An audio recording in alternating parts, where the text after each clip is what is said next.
Welcome everybody joining us this afternoon. Your anchor is Olga Atamanova, working at the Media Ukraine Center. Today we have a second event devoted to the issue of the European parliamentary election. We'll be talking about the feasible policy shifts as regards Ukraine. We have been joined by Vsevolod Chentsov, representative of the mission of the Ukraine to the European Union. Welcome, sir. Thank you for having me.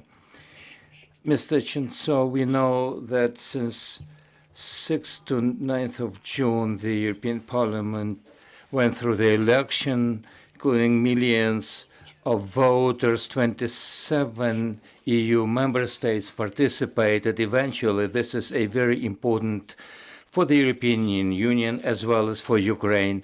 Let us start by enumerating our expectations and the reality check. How do you assess the outcomes of this election?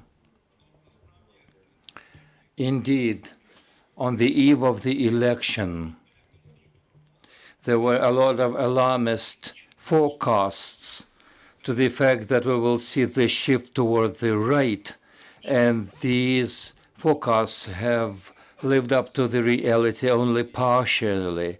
The composition of the EU and the structure of the parliament has seen little changes.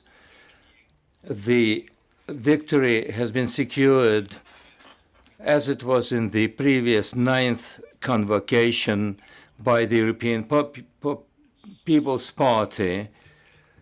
They have now 175 seats. And of course, we have seen changes. That is to say, not in a drastic way, but Social Democrats have lost tens of seats, and the positions of liberal forces have been weakened, as well as the Greens. On the other hand, we've seen gains by the ECR, European conservatives and reformists. And as I have mentioned, in spite of the fact that we haven't seen the tectonic shifts, of course, these alterations, although relative they are, they will have an impact on the composition when the leading bodies will be formed at the European Parliament, at the European Council, and when the structure of the EU general policies will be decided, including Ukrainian issue. But in general terms, the takeaway is how will it affect the support for Ukraine and our prospects of becoming EU member in the nearest future? The takeaway is clear. The majority that is likely to be formed in the European Union will be pro-European and pro-Ukrainian. I'm talking about the coalition of the People Party, Social Democrats, and the Liberals. The open question, though, is how the cooperation will look like between European People's Party, with the right not to be taken as far right at the ECR. The intrigue is still there, but our forecast is that these political forces will be interacting in a constructive way. The ECR is likely to play a leading role, including the Prime Minister of Italy. This is the composition as we see it today. We all understand that the rights have not achieved such a success as they hoped for, and what they counted on was the change in history. Now they're not Eurosceptics. They don't strive for the dissolution of the European Union, and one of their aspirations is to decrease the powers of the supranational level and giving it down to the national level. What kind of changes are we going to see here? To reiterate, one should proceed from what we have in reality. If we look at the manifestos and election rhetoric of such forces as Ms. Le Pen party or party of leaders in the Netherlands, the agenda of today doesn't see the situation when they will strive for exiting the EU. And this is an important issue. Everyone has understood now. And the Brexit experience has shown that this is a wrong way to follow, because it'll only weaken the position of a specific country. That's why I don't see the future of such a rhetoric. As for the reforming of the EU and the reform of the system of decision-making, as of now, this is a question of, I wouldn't say a high priority on the agenda. The issue is being discussed in the context of broadening the EU membership to see if EU is enlarged by tens of new members, how functional it'll be if the system of decision-making has not been changed. Again, we are talking about the issue of veto and the qualified majority. But to reiterate, the discussion of the strengthening of the intergovernmental component, I don't see it really important for today's agenda. As for the cornerstone issues for the future and the next developments, what we see post-election, it is very unlikely that we'll see major changes. Perhaps we will see the introduction with some modification of the green path. A lot of attention will be paid to digitalization and digital transformation. And the new issue that has sprung up vis-à-vis the Russian invasion, of course, is the defense capability of the EU, the development of the defense industry. And in this case, Ukraine enjoys quite serious chances of becoming not only a stakeholder of the discussion and framing and forming of such politics, but it'll be able to engage its own industry and defense industry of Ukraine as part of the general defense industry of the EU.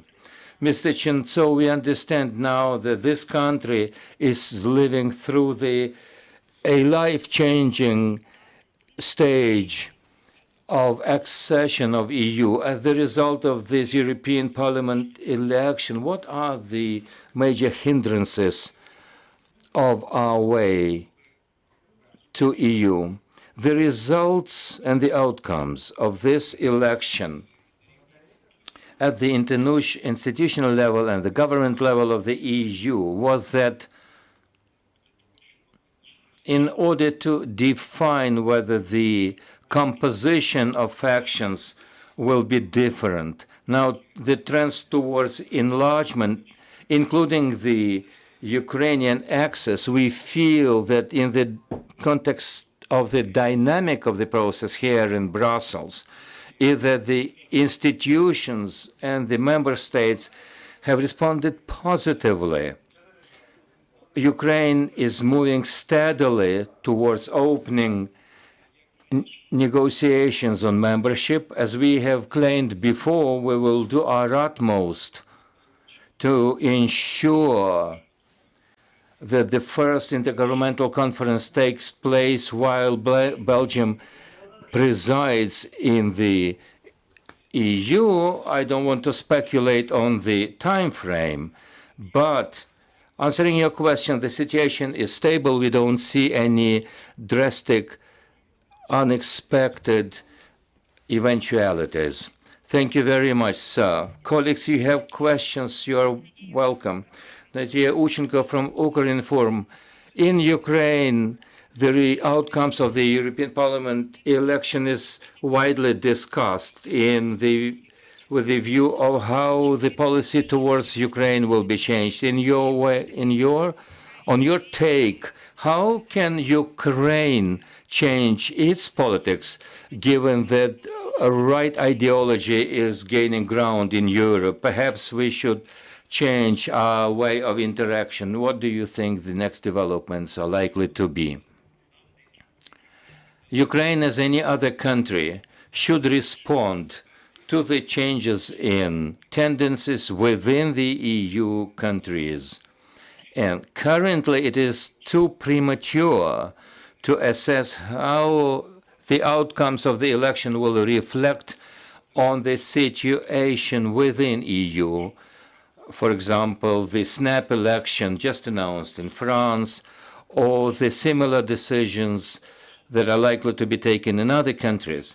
But it is without any doubt that we should try to build up a constructive and meaningful dialogue with such forces as factions and as ECR, for example. In other words, these are conservatives and the reformers, and many EU parliamentarians that were working in the previous convocation were very much backing in Ukraine. And I hope that this trend will stay in the future. But given that this political faction will play a more active role, it means that we should sustain and activate a new stage of dialogue.